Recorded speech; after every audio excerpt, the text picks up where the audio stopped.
Senhor, nós não temos dúvida do teu amor. Meu Pai, muito obrigado, meu Deus, por tua presença neste lugar de dias. Muito obrigada, Senhor, porque eu creio, meu Deus, que hoje a tua palavra vai falar e todo aquele que estiver aqui de coração aberto para a sua transformação sairá daqui como uma nova criatura, para viver os teus propósitos, Senhor. Então venha, Senhor, e que não seja o homem a ministrar e falar o que deseja, não, Senhor, de forma alguma, mas que seja o Senhor a estar falando aos nossos corações, nos ensinando conforme a tua vontade, que os nossos olhos e espirituais possam estar atentos, Senhor, para que a gente possa viver no centro da tua vontade. É o que eu te peço e te agradeço. Em nome de Deus que é Pai, Filho e Espírito Santo. Amém. E graças a Deus em nome de Jesus. Amém, igreja? Amém. Bom, antes da gente ler, hoje, né, sendo o primeiro culto de domingo, né, primeira Santa Ceia do ano, você precisa compreender uma coisa. Início do ano é sempre metas, projetos, planos, e você precisa basear as suas metas, os seus planos, os seus projetos em duas coisas.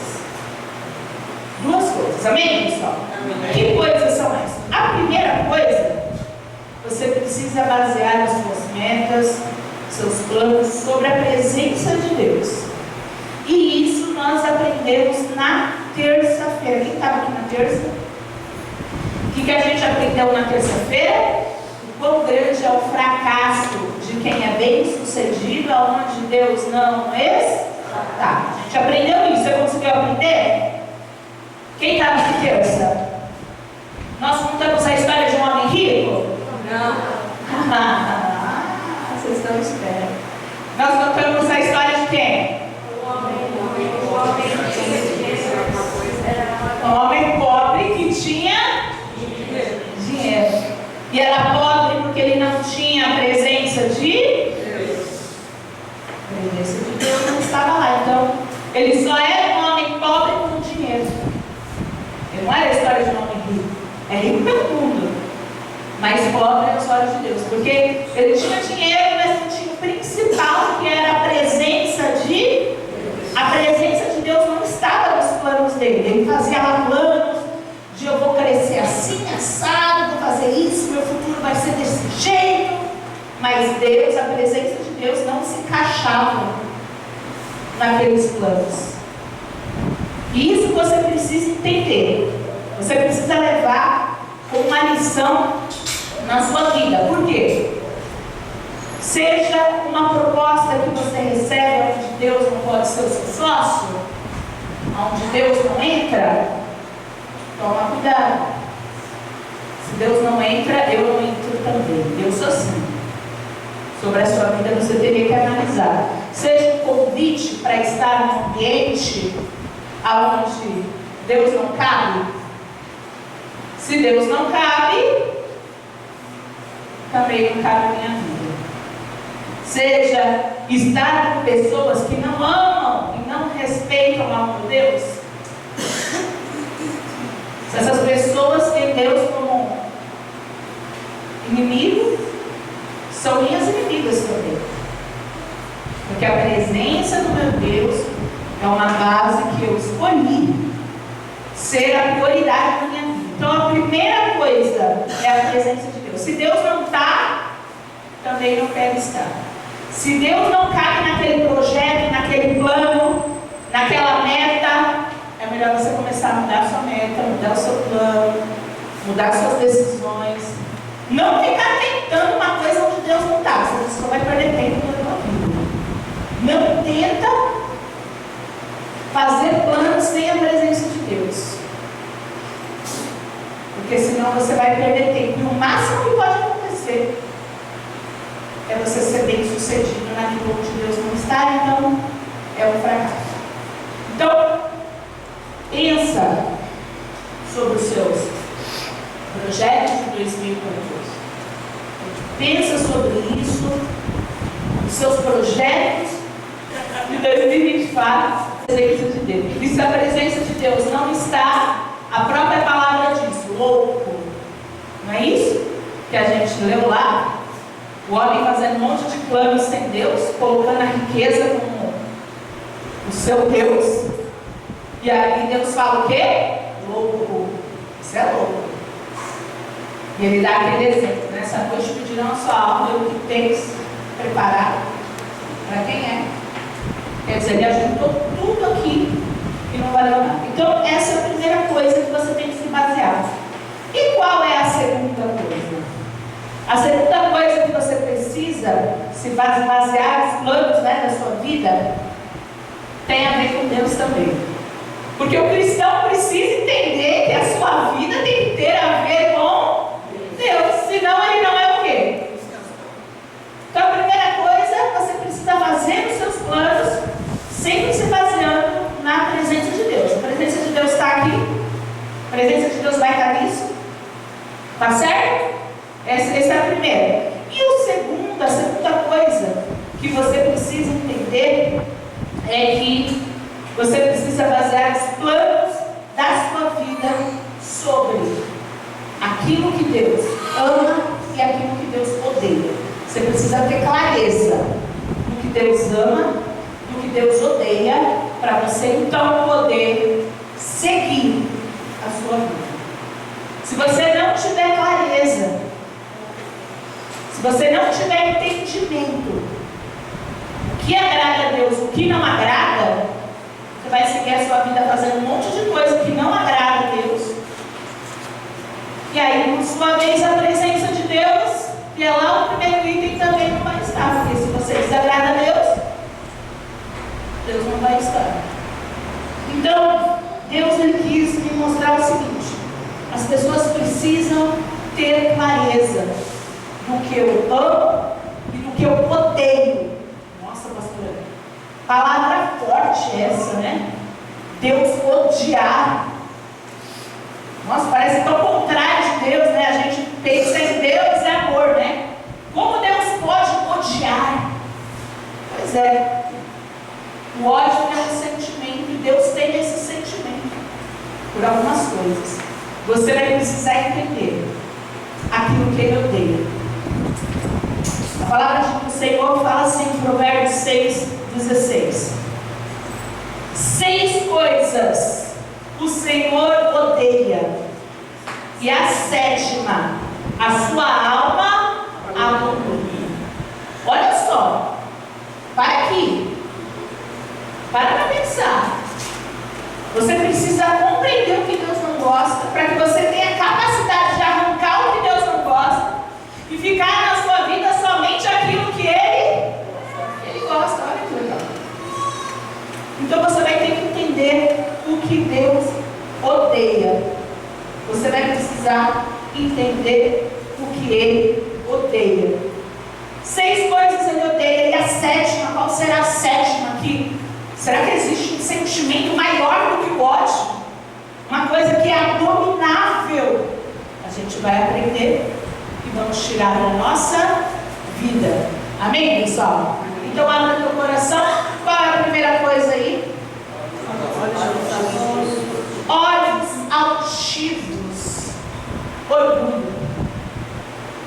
Quando eu li Olhos Altivos, eu só lembrei daquele teatro. Vamos ver se vocês lembram. Quem assistiu aquele teatro que era assim, ó? Descobri que sabia andar e decidi. Você sabe que quando a gente foi fazer esse teatro, a gente vai fazer ali as expressões, e a Andrea Bianca não conseguia fazer a expressão certa, e ela começava falava, não é essa expressão, tem que ser a expressão dos olhos altivos, tem que ser a expressão do orgulho, porque é assim que a pessoa se sente quando ela acha que ela pode viver sem Deus. E aí ela foi treinando, até chegar no descobre, sabia andar. E aí os olhos dela mostrava o orgulho da pessoa. O orgulho que estava do lado de dentro tinha que ser mostrado lá de fora. Eu fiquei falando, como que uma pessoa orgulhosa age? Qual é o olhar de uma pessoa orgulhosa, né? Como que uma pessoa orgulhosa, ela reage? Os olhos altivos são olhos elevados, né? Os olhos altivos são olhos altos, arrogantes, que diminuem as outras pessoas.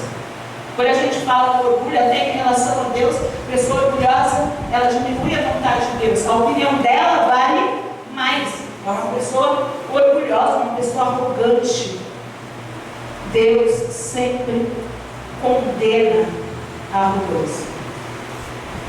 Deus, Ele odeia, porque uma pessoa orgulhosa não é capaz de reconhecer os seus pecados, os seus erros. Uma pessoa orgulhosa, uma pessoa que é impossível de ser repreendida, porque a repreensão, ela não aceita, ela não concorda, ela é uma pessoa orgulhosa. Eu estava ontem, né, tirando uma palavra, a gente estava lá na fábrica, comentando sobre a história do rei Asa. Quando o rei Asa erra, e aí o profeta fala com ele, né, que ele estava confiando no que ele estava enxergando. Ó, você perece porque você deixa de confiar no Senhor, que sempre te ajudou, para poder confiar em humanos. E aí o profeta vem falar e ele sabe o que ele faz? Não aceita. Não aceita, não aceita. E aí a gente estava olhando e falando, puxa, o que o orgulho faz? O orgulho mata pessoas. Porque diante de uma repreensão, e eu me lembrei lá de Nínive, lembra de Nínive? Nínive nem foi uma repreensão. Foi literalmente, ó, vocês serão destruídos por causa das atitudes de vocês. Já estavam o quê? Só que a humildade do povo de Nínive fez o quê? Deus mudar de ideia. O que é capaz de fazer Deus mudar de ideia? Deus sendo Deus, nós somos tão pequenos. O arrependimento. O arrependimento é capaz de fazer Deus mudar de ideia. O arrependimento muda vidas. Nínive se arrepende dos seus erros, jejua, muda suas atitudes. E Deus destrói? Não. Porque é isso que acontece com pessoas humildes. Agora, pessoas orgulhosas, elas são como pedras. E eu fiz questão de colocar a imagem de uma pedra aqui, né? Uma pessoa de pedra. Porque uma pessoa orgulhosa, ela é como pedra. Ela não é tocada, não penetra. Então, ela não permite que aquela repreensão, ou aquele alerta, ou algum ensinamento da palavra de Deus penetre nela para causar mudança, porque ela é como pedra. Você precisa tomar cuidado para você não se tornar esse tipo de pessoa, porque isso Deus odeia. O orgulho, Deus odeia. O orgulho, Deus não gosta. Você precisa compreender isso, que um dos alvos aí de uma vida cristã é vencer o ego.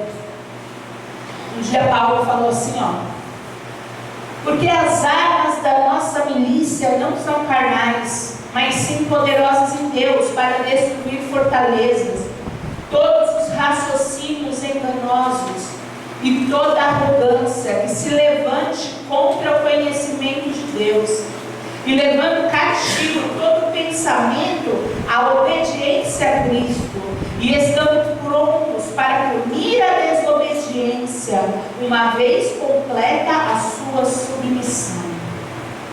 Olha só, ele claramente falando, né, Paulo aqui, falando, né, ensinando, falando aos coríntios sobre isso. 2 Coríntios 10, 4 e 6, para quem quiser acompanhar depois. Puxa vida, isso tem que ser arrancado. Você tem que pegar os seus pensamentos arrogantes e vai ter que lutar. Ah, mas eu nasci assim, é o meu jeito. Não é para você lutar com as armas da carne, é para você lutar com as armas espirituais. Você quer mudar? A melhor forma de mudar é voltar. Senhor, me ajuda a enxergar os meus erros. Quebra essa capa de pedra, porque por dentro dessa capa de pedra que eu vivo, existe aqui uma pessoa que quer viver as tuas promessas, mas é difícil, Senhor, é difícil. Eu venço o meu ego, eu me sinto superior, eu não concordo com a pregação. Se a pastora vem falar comigo, eu não aceito, eu finjo que aceito, mas na verdade eu não aceito, porque as minhas ações demonstram que eu quero mudança, Senhor. Eu quero mudança, eu quero ser a pessoa que vou me libertar. Então você vai ter que decidir. Amém, pessoal? Porque isso é uma coisa que Deus odeia. Se você falar, eu sou assim mesmo, ponto final, então você nem precisa mais vir na igreja a partir de hoje. Você está liberado. Porque você vai estar no inferno de qualquer forma, estando no mundo, estando na igreja. Porque o orgulho te destrói. O orgulho, ele não te deixa enxergar os teus erros, as tuas falhas. Então, sem enxergar as tuas falhas, se você não sabe que você está errando, se você não aceita e não entende os seus erros, você não te dá chance de mudança. Muda isso. Amém, pessoal? Segunda coisa, língua o quê? Mentirosa. De cobra, né? Olha só. Sobre a sua vida, você precisa entender uma coisa. Sobre a sua vida primeiro. Entenda que a mentira, ela pode salvar o seu presente, mas ela condena o seu futuro. Fala isso com a pessoa do seu lado. Fala assim, ó, a mentira salva o seu presente, mas condena o seu futuro. Ah, quem fez isso? Foi ele, não fui eu. E foi. Você se salvou, ó. Mas você está o quê? Condenado. Então a mentira é isso.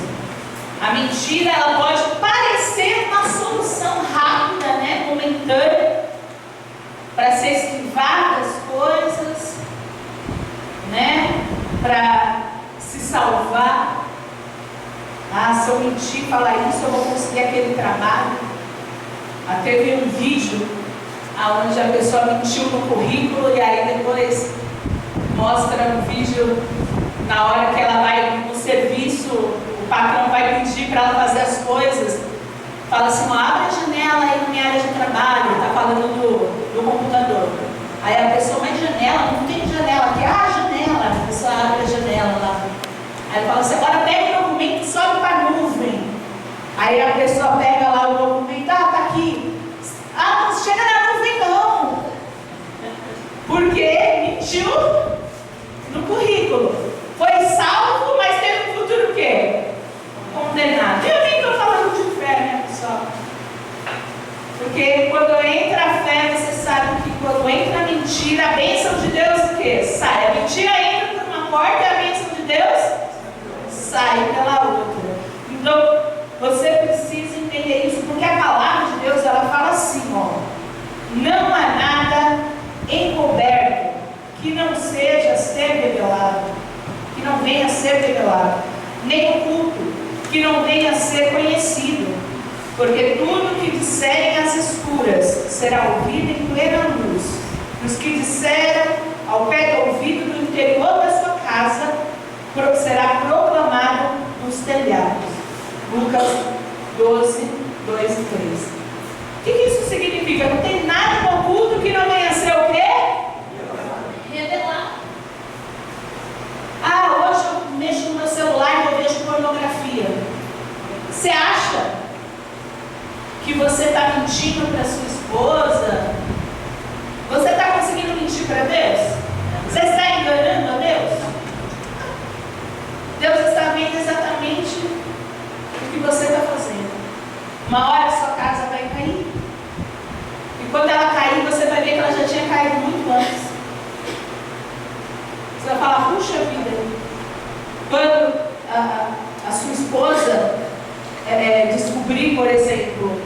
você olha a pornografia, você perdeu o seu casamento, você vai descobrir que a sua casa caiu lá atrás, muito antes. Na verdade, não foi ali. Foi quando você perdeu o Espírito Santo. Aí você vai descobrir com atrasos. Então a gente precisa tomar cuidado com as nossas atitudes. É só uma coisinha. A gente precisa tomar muito cuidado, tá? Isso sobre a sua vida. Mas e sobre a vida do próximo? Porque a língua mentirosa, ela é como a cobra. Fica qualquer um. Fica você, fica o outro, é ou não é? E sobre a vida do seu próximo? Você precisa ser responsável. Principalmente com a vida do outro. Porque a sua vida, você colhe os frutos daquilo que você plantar. Mas você precisa ser responsável quanto à vida do outro. Cuidado ao falar do outro. Porque uma mentira pode destruir 1000 verdades. Uma mentira pode causar um grande atrito até que as coisas se esclareçam. Injustiças já foram feitas, pré-julgamentos já foram feitos. Mentira é a mãe da fofoca. Está tudo interligado. Porque o que é a fofoca? É falar mentira. É espalhar, disseminar mentira. Não é a verdade. Nossa, fulano foi fofocar que ele estava traindo, mas era verdade? Se era verdade, não é fofoca. A fofoca é o quê? Mentira. A fofoca é aquilo que plantam para que você seja injustiçado. Você precisa tomar muito cuidado. Tome cuidado sobre a vida das pessoas ou sobre Deus. Se você vê alguém errando, chega e fala abertamente. Fala abertamente, olha, isso que você está fazendo está errado. Fala abertamente. Melhor do que você falar com uma outra pessoa e falar assim, está vendo aquela pessoa? Olha, ela só fica fazendo essas coisas. Aí mesmo que for verdade, é uma fofoca. Por quê? Porque você não está tratando com a pessoa que tem que mudar. Você está criando uma imagem sobre aquela pessoa para todo mundo e você não chega e não resolve o seu problema diretamente com aquela pessoa. Então você precisa tomar cuidado com as posições. Você precisa tomar. Eu não sei resolver, pastora. Eu não sei falar, não sei conversar. Pode me chamar para você conversar. Me chama que aí eu te ajudo. A gente vai junto e conversa. Mas a pessoa não aceitar. Aí é o problema de quem? Se você vê o seu irmão pecando e você não faz nada, você se torna culpado junto com ele. Agora imagine o momento que você viu ele pecando, que você alertou, e ele não quis fazer nada, aí já é o quê? Aí é com ele.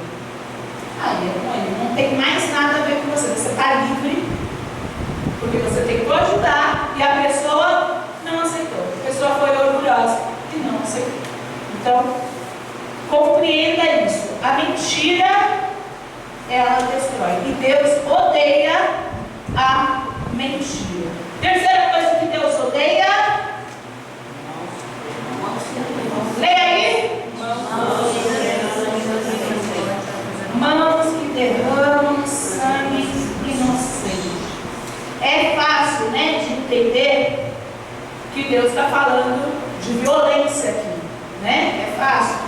Deus sempre detestou a violência dos homens. E quando eu leio isso, já me vem a história a história de Caim e Abel. E aí eu lembro que quando Deus ele chega para Caim, ele fala assim, o sangue do teu irmão clama a mim.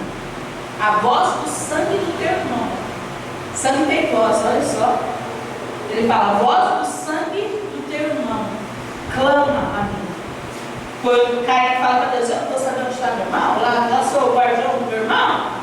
Quando Caim vai ficar achando que Deus era, e aí Deus vai e fala isso para ele. Então, Mãos que derramam sangue inocente, a gente já sabe que é a pessoa que é violenta, que vai machucar, ferir outra pessoa, matar outra pessoa. Isso é fácil de identificar. Mas existem outros tipos de violência. Não existe só a violência física. Existe a violência psicológica. Quem aqui já viu alguém sendo violentado psicologicamente?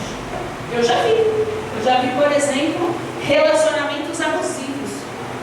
O marido vai, trai a mulher, faz várias coisas, ou bate, ou pega, faz alguma outra coisa ruim, depois vem e fala, não, olha, eu vou mudar, eu vou fazer, eu vou ser outra pessoa. A pessoa fica ali. Depois vai piorando, vai começar as ameaças. Se você falar que isso aconteceu, ele bate com a pessoa e aí depois a esposa fala assim, se você contar que você apanhou, sempre que alguém agir dessa forma, se você contar que você apanhou, se você contar que eu fiz isso, você vai ver. Isso é o quê? Uma violência psicológica. Isso é uma violência psicológica. Fuja desse tipo de relacionamento. Porque é muito fácil a gente pensar mãos sujas de sangue, pensando que o sangue é só algo físico, mas não é. Às vezes o que está sangrando é o coração da pessoa que está sangrando. E as mãos sujas de sangue são culpadas por aquele sangramento. Então você tem que entender duas coisas a respeito disso. A primeira coisa é que você tem que fugir de pessoas desse jeito. Pessoas que derramam sangue inocente. Pessoas violentas. Você tem que fugir. A palavra de Deus fala isso em Provérbios 24:2.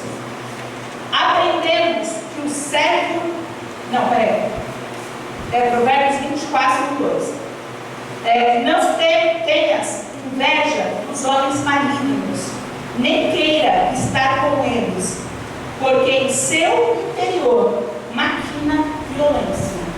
Olha só, a gente não deve andar com esse tipo de pessoa e a gente não deve ter inveja desse tipo de pessoa. O que é ter inveja? É querer se tornar igual.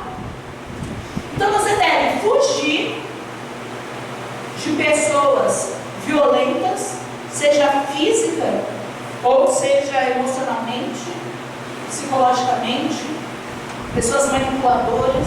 Você deve fugir desse tipo de pessoa. E você deve tomar cuidado para você não se tornar esse tipo de pessoa. Então é duas vigilâncias em relação às pessoas ao meu redor e em relação a mim mesmo. Para você não ser essa pessoa que derrama sangue inocente, falando que não deve, chantageando, manipulando, fazendo corações sangrarem. Então, pensa nisso, amém, pessoal? Não seja culpado. Mãos, olha só, fica atento que Deus está falando até agora sobre partes de você. Ele falou sobre os seus olhos, ele falou sobre sua língua, agora está falando sobre as suas mãos. Você tem que olhar para as suas mãos, você não tem que ver culpa, porque essas mãos precisam ser mãos limpas e não sujas, mãos que servem para adorar ao Senhor, para serem estendidas, para dar graças a Deus. As suas mãos servem para estender, para ser estendida para quem precisa. As suas mãos servem para abençoar. Olha, para tanta coisa que a sua mão serve. Sua mão serve para tudo aquilo que é bom. Serve para ajudar. Você não pode carregar culpa na sua mão. Porque se você tiver com as suas mãos cheias de culpa, essas mãos, elas não podem adorar, elas não podem ajudar, elas não podem ser estendidas. Você está com as suas mãos segurando a culpa. Então se livre liberte hoje, em nome de Jesus. Amém? Próximo, vamos lá. Coração que trama projetos iníquos, né? Pecaminosos, né? Deus odeia coração pecaminoso. E a gente precisa tomar muito cuidado com isso. Porque o nosso coração, a gente tem que tomar cuidado. O diabo lança um pensamento. Se você não repreender esse pensamento instantaneamente, está amarrado, diabo, em nome de Jesus. Eu não aceito e pensar em outra coisa, louvar a Deus, não aceitar aquele pensamento entrar. Olha o que acontece. Vem o pensamento, você dá brecha, ele vai direto pro coração. Quando o desejo do pecado vai direto pro coração, seu coração começa a tramar. O que eu vou fazer? Seu coração começa a fazer planos com o pecado. Bom, eu quero beber, o que eu tenho que fazer? Eu quero me prostituir, a quem eu vou ter que esconder? Como que eu vou conseguir o que eu quero? Olha o coração, ó. Pecaminoso. Fazendo planos pecaminosos. Até coloquei ali o coração ali todo sujo, né? Coração podre ali. Porque é assim que fica o nosso coração. Quando a gente permite que o pecado domine ele. O nosso coração tem que ser o altar de Deus. Isso tem cara de altar de Deus? Não. Será que Deus vai viver na sujeira? Não. É uma questão geológica.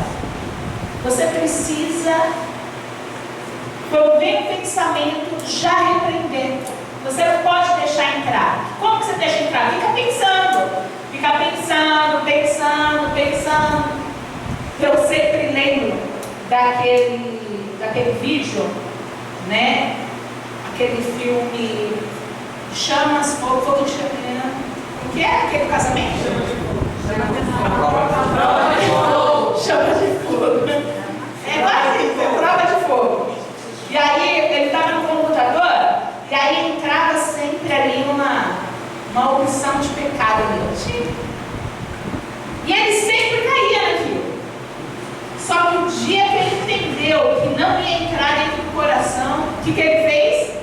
Lembra que ele arranca assim, ó, o computador? Pô, mas ele não precisava fazer isso?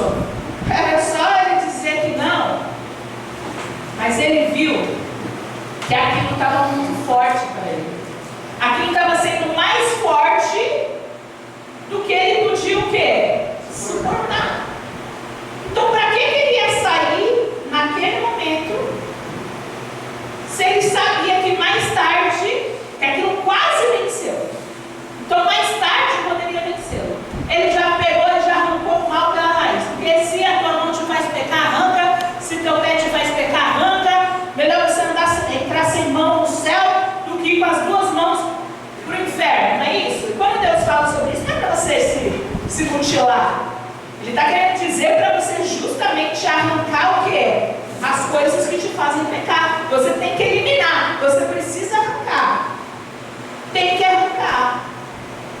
Você precisa eliminar. Você quer vencer o vício? Você não vai vencer o vício se na sua geladeira tiver cerveja. Você não vai vencer. Você não vai vencer o vício se a pessoa que vende droga for teu colega íntimo, frequentar a tua casa. Você não vai vencer.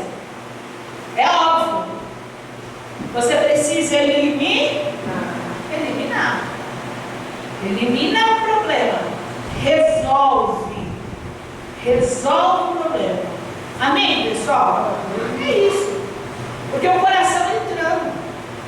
Quando o coração quer se prostituir, quando a sua carne quer se prostituir, quer adulterar, quer trair, ele trama com o que vai acontecer. O que eu vou fazer para não ser pego? Ele marca. Entendeu? Então você precisa vencer isso. Porque em Tiago 15 diz assim, ó. E esse desejo, tendo concebido, faz nascer o pecado. E o pecado, após ter se consumado, gera a morte. Então, olha só. Vem, já lança o desejo na sua mente. Se você não repreender, vai para o coração. E aí no seu coração você gera até que o seu corpo consegue, até que o seu corpo vai realizar aquilo que você desejou e que você planejou. Então, vigia. Amém, pessoal? Próximo. 5. Que se apressam a correr para o mal. Sempre existirá dois caminhos diante de nós. Sempre. É o caminho bom e o caminho mau. Sempre. Todo segundo. A cada segundo tem dois caminhos. A cada segundo. Eu posso escolher obedecer a Deus ou não. Fazer o que Deus ama, fazer o que Deus odeia. A cada segundo eu posso decidir. Só que tem uma coisa: sempre vai ter dois caminhos diante de você. Mas se seus pés sempre escolhem pelo caminho errado, então já não é mais um erro, já é uma decisão.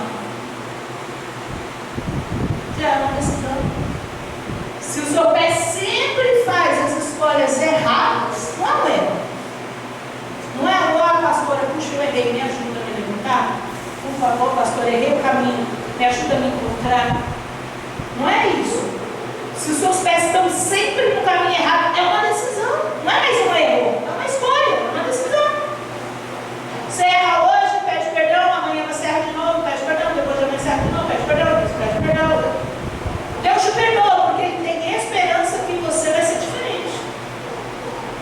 Mas tem uma hora que você perde a credibilidade de você mesmo, porque você já sabe, pô, parece que esses meus pés são errantes. Mas na verdade não é que ele erra, é que ele decidiu, você decidiu. Você precisa mudar as suas decisões e as suas escolhas. Tem uma palavra que fala assim, em Jeremias 14:10, fala assim, olha só, presta muita atenção. Assim diz o Senhor acerca deste povo. Ele falando com o povo ali na época. Olha só, olha o que ele falou. Pois que tanto gostaram de andar errantes. Olha só.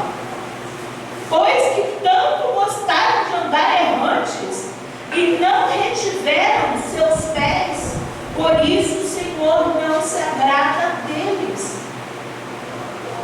Olha só.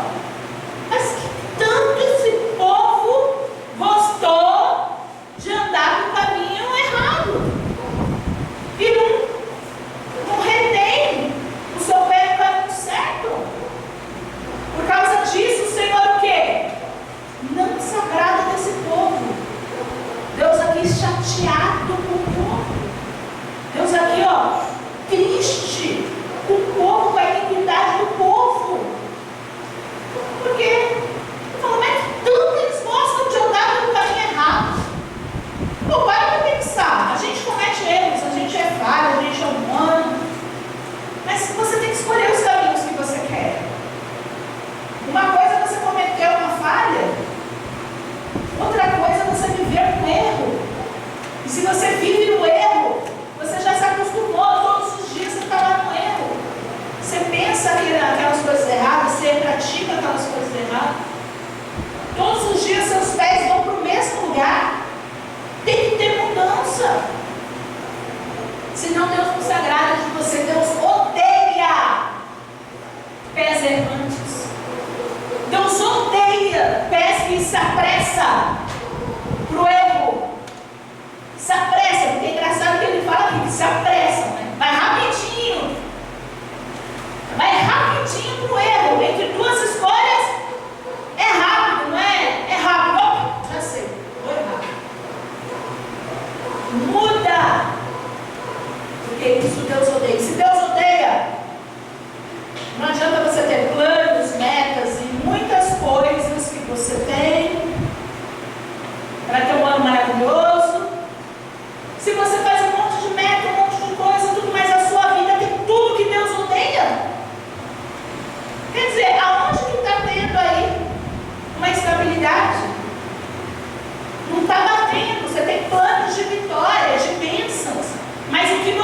pratica são as coisas que Deus odeia. Você vai ter que mudar. Vai ter que mudar.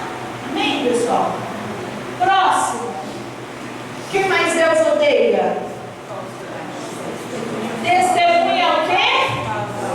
Falsa. Olha a mentira de novo. Olha a mentira batendo na porta de novo. Mentira e falsidade está como? Caminhando de mãozinha dada, né? Saltitando, né? Eu coloquei essa imagem das máscaras porque não basta, sabe? Trocar de máscara. Você tem que trocar de vida através da conversão. Deus, Ele odeia a falsidade. Deus, Ele odeia. Ele odeia que você seja falso com as pessoas ao seu lado. Deus, Ele odeia que você seja falso com Ele. Sim? Porque tem gente que quando ela era do mundo, ela vivia na falsidade do mundo. Porque no mundo todo mundo é falso. No mundo todo mundo é falso. A pessoa está lá infeliz, mas ela está rindo. Ela está para poder mostrar para as pessoas. Vida de aparência, né? Vida de aparência. Para mostrar para as pessoas que aquela bebida é boa. É a falsidade do mundo. Você vivia no mundo, você era esse falsão. Chegava, passava mal, ficava mal, estragava a tua família, mas na hora de beber saía assim na volta. Sorrindo. Falsão. A pessoa do mundo é falsona. Aí você vem para a igreja. Você vem para a igreja. A ideia é que você vem para a igreja e a falsidade seja algo que cai.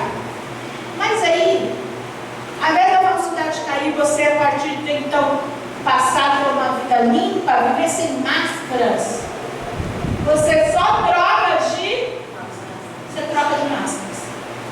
Antes você usava a máscara do cara que é muito feliz. Você usava a máscara da felicidade. Feliz sem Deus. Isso te lembra alguma coisa? Teatro? Quem lembra de teatro? Máscaras, né? Não, foi máscaras não. Feliz sem Deus é o da ceia, né? É. Feliz sem Deus. É o diabo sempre vai, né? Então antes a pessoa usava ali, ó. Feliz sem Deus. Até quando a pessoa se afasta do caminho do Senhor, ela fala, feliz sem Deus. Eu estou feliz sem Deus. Chega em casa, a pessoa está em depressão, enfim. Mas ela põe a máscara e feliz sem Deus. Mas aí a pessoa, ela estava no mundo, vivia de máscara, máscara de que, eu sou feliz na balada. Chegava em casa e queria se matar. Mas na balada ela estava lá, ó. Você está feliz. Ela chega na igreja, ela se converte, ela tira essa máscara, ela coloca a máscara do crente feliz. A máscara do crente feliz. Mas você sabe. E aí, é aí que fica esclarecido aquela passagem. Deus, Ele fala assim, ó. Muitos me dirão naquele dia, Senhor, Senhor, não profetizamos em teu nome? Está falando para o evangelho, para o crente. Porque quem profetiza no nome do Senhor Jesus é quem? Somos nós. O espírita profetiza em nome de Jesus? Não. O budista profetiza em nome de Jesus? Não. Ele está falando com a gente. Aqui é papo com a igreja. E aí ele está falando. Muitos me dirão naquele dia, Senhor, Senhor, não profetizamos em seu nome? Em seu nome não expulsamos demônios? Onde se expulsa demônio? Quem é que ora para expulsar demônio? Chega na sua casa e todo mal, não, Jesus sai, é com sentido mal, sai. Quem já? Você? Não é a pessoa que não conhece Jesus, não é o mundano que expulsa demônio, não é a pessoa que está na balada, a pessoa que está na prostituição, não é isso. É a gente. A gente que expulsa o demônio. Tá. E não realizamos muitos milagres, Senhor.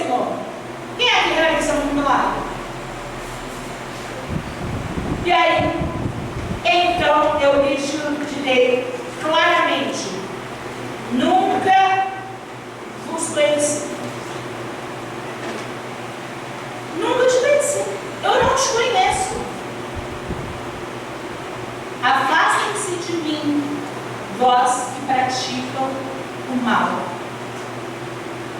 Está lá em Mateus 7, 22 e 23.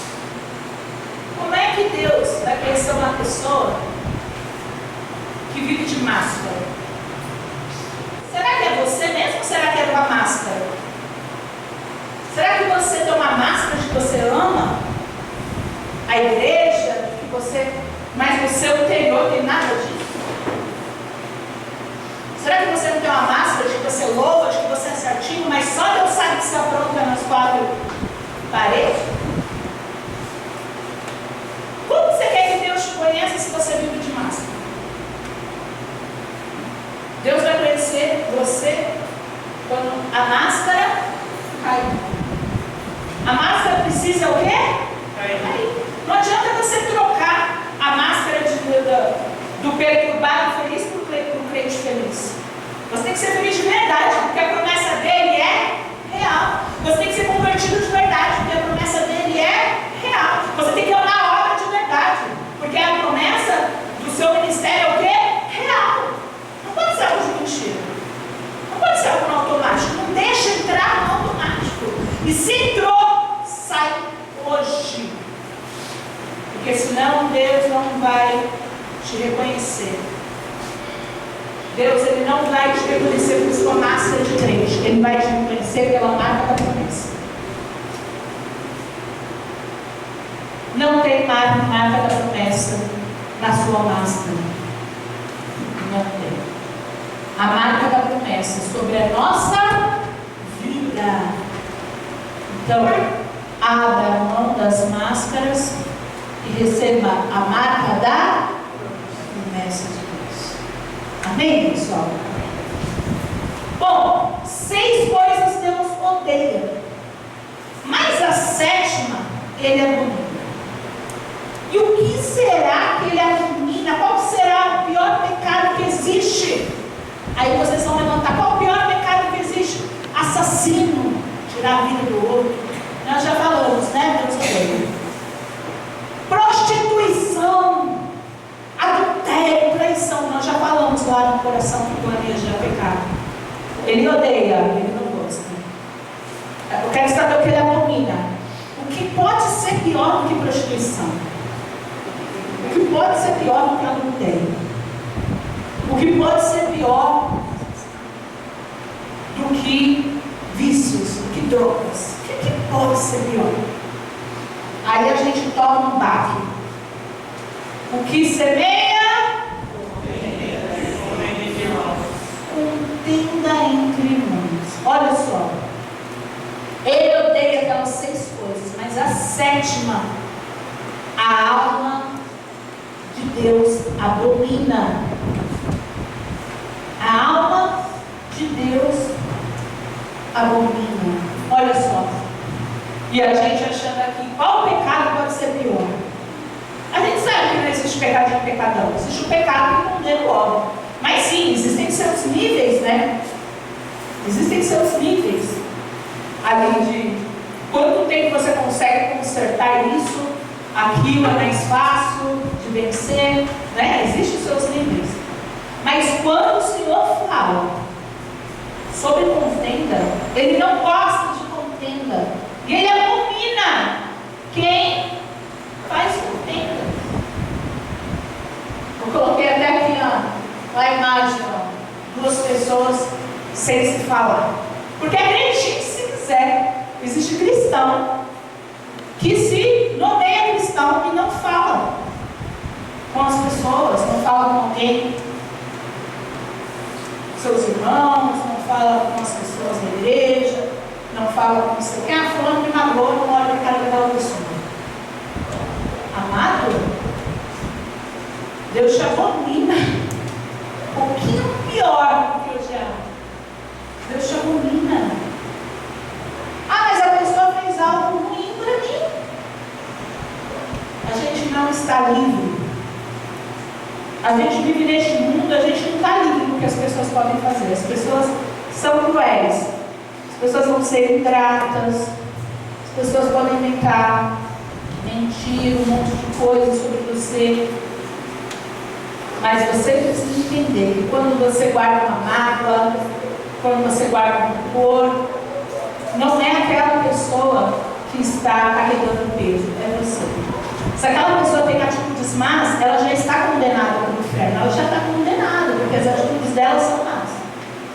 Mas e você? Você está condenado? Não, mas a partir daquele momento que você passa a não gostar daquela pessoa, não começa a ter picuinha com aquela pessoa, não fala mais, vira a cara, você simplesmente ali se tornou uma pessoa abominável aos olhos de Deus. Deus abomina. Aí você se suja. Ah, mas é difícil perdoar. É difícil, eu sei que é. Você acha que foi fácil Jesus te perdoar? Lá na cruz? Foi fácil. Jesus veio, deixou o trono, veio, recebeu um monte de cuspida lá. Na cruz. Foi facinho ele te perdoar. Você acha? Foi? Ele estava aqui em forma humana, ele sentiu o que eu e você sente. Para ele falar assim, pai, mata todo mundo, a terra acabava na quebrada. Naquele momento, pai, acabou nela.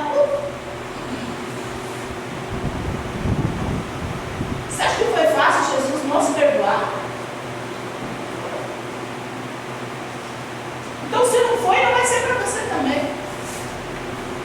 Mas se ele conseguiu superar, você vai superar. Não por causa do outro, por causa de você. Por causa de você. Você tem que ser diferente. Você tem que fugir de confusão, de contenda, de barraco. Desde coisas extremas até coisas de desperdício, falar aqui do outro, causar confusão. Você tem que fugir. Fuja daquilo que não agrada a Deus. Você não pode ser a pessoa que gosta de um problema. Sabe aquela pessoa que fala assim, eu dou um boi para não entrar numa briga e uma boiada para não sair? Vai pro inferno. Está condenado. Nossa, pastora, mas a senhora já está dando a condenação já. É porque eu li a Bíblia, então eu já sei. Eu não sou Deus para te julgar, mas eu leio a Bíblia. A Bíblia fala como você deve ser. Então esse papo de eu não crio confusão com ninguém. Mas se a pessoa virar e falar, vai ter nenhuma confusão. Não, mas você gosta de confusão? Você gosta de confusão? Gosta de pancada? A pastora Dilma, antes de se converter, você não conheceu, não. Quem conhece ela hoje, a paz do Senhor, a conversão, eu era criança. Você tinha que ver essa mulher numa briga de trânsito. Eu não sei como ela nunca tomou um tiro, assim, porque Deus tinha um propósito. Mas já pensou? Antes ela era assim porque ela era de quê? Do mundo. Já pensou hoje ela convertida e viver em contenda? Se fizesse uma coisa para ela, mas você falasse alguma coisa que ela não gostou, ela ia virar a cara para você, não te olhar mais na cara não. Vou falar com você, cara fechada. Porque é coisa de gente perturbada. É coisa de gente do mundo, tudo bem, ok. Mas sabe o que não é? Não é coisa de gente de Deus. Eu não concordo. É o meu jeito. Pastora, é difícil, eu não consigo. Pessoa pisou no meu colo, no meu carro nunca mais vai ser igual. Eu não consigo olhar, não consigo superar. Então eu vou contar um segredo para você. A palavra do Senhor fala assim, em Mateus 5, 23, 24. Portanto, se trouxeres a tua oferta ao altar, e aí te lembrares que teu irmão tem alguma coisa contra ti, deixa ali diante do altar a tua oferta e vai se reconciliar-te primeiro com teu irmão e depois venha para apresentar a sua oferta ao Senhor. Deus não te recebe, tá? Essa é a má notícia. Deus, ele não te recebe se você for esse tipo de pessoa. Se você for uma pessoa que o meu jeito é assim, eu não consigo me abrir.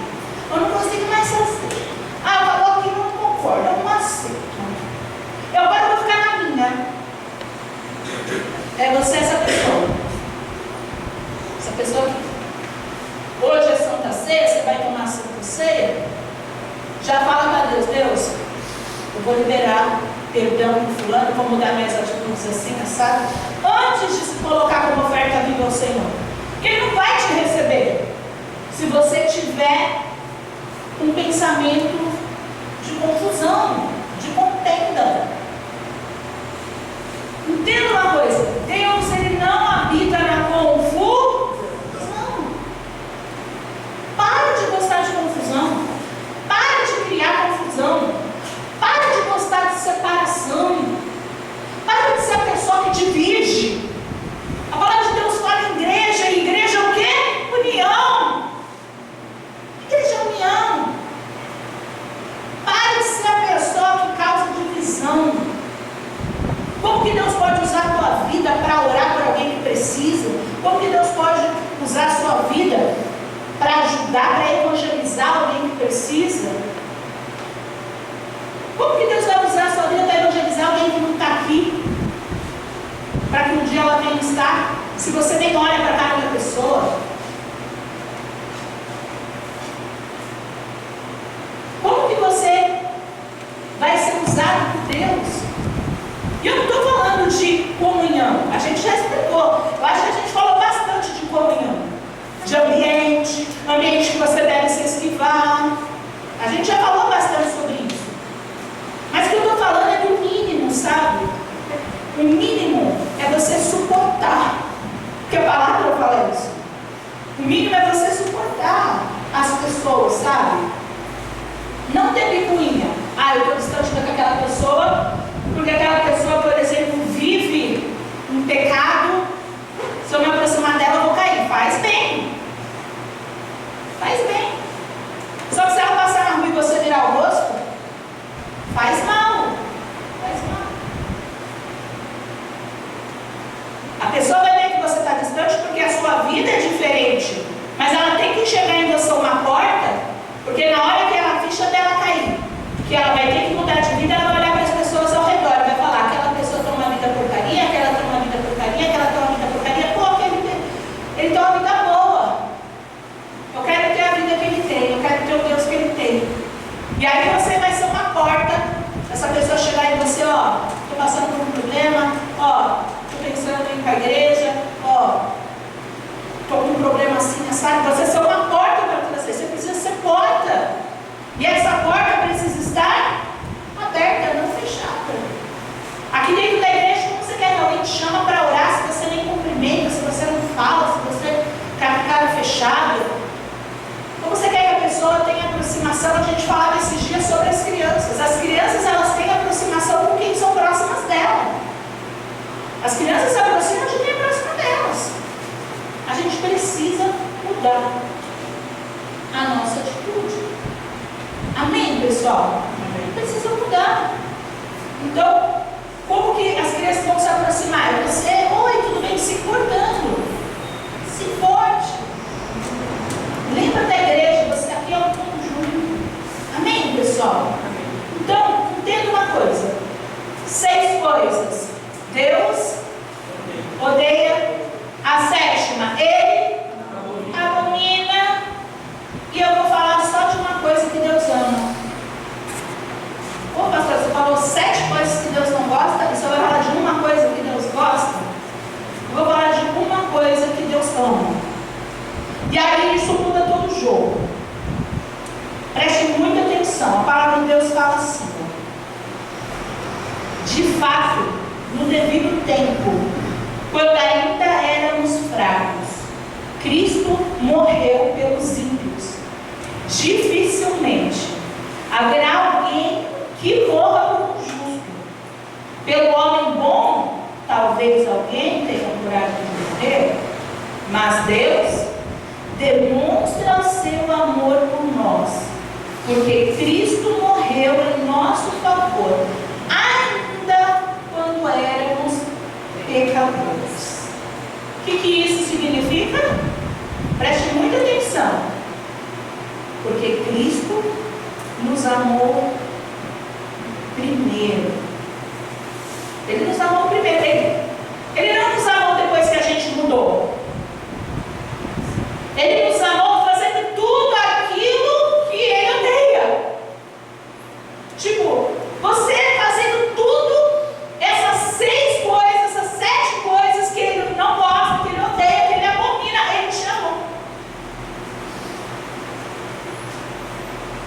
chamou primeiro.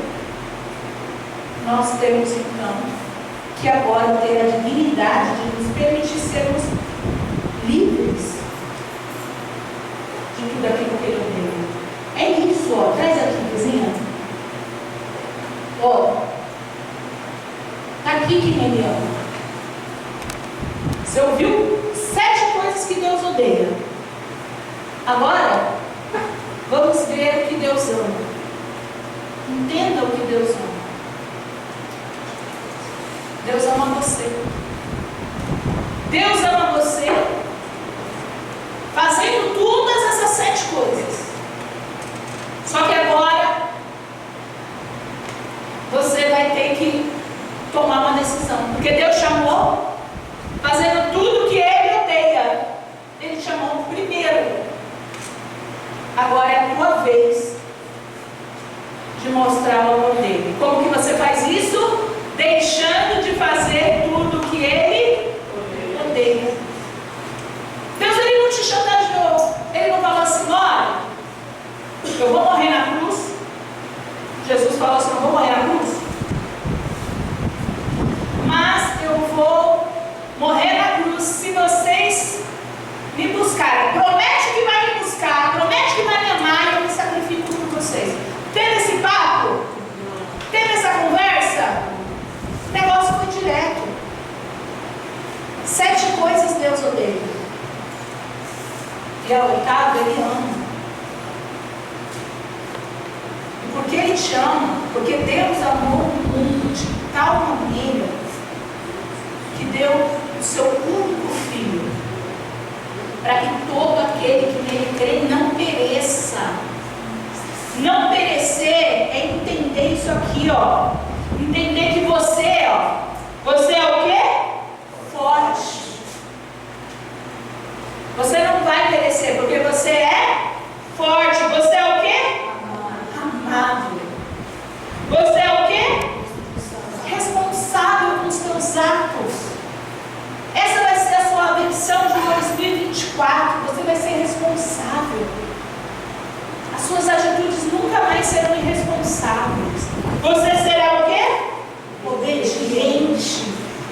Se 2023 para lá a desobediência reinou na sua vida, 2024 essa vai ser a tua versão.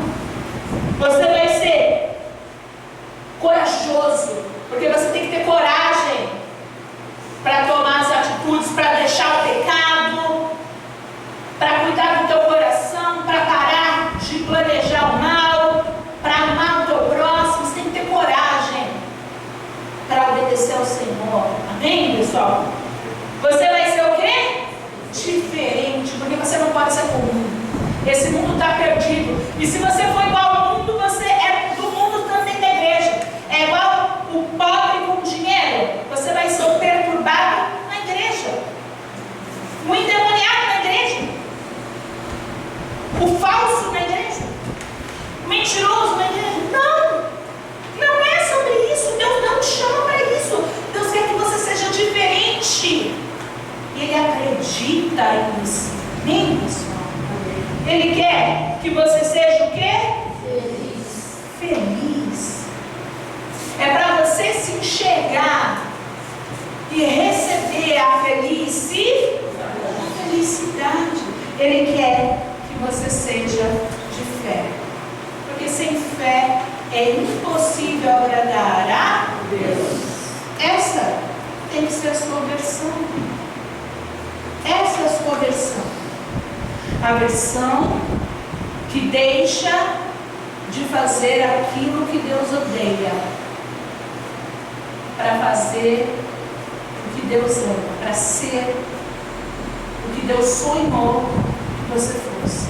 Amém, pessoal? E se você quer ser essa pessoa, nós vamos neste momento nos preparar para a ceia. E antes da ceia, você vai fazer a sua oração. Já nesse primeiro louvor que a pastora Vilma vai louvar agora, você já, antes de cear, você já vai pensar, puxa vida, será que eu estou sendo essa pessoa?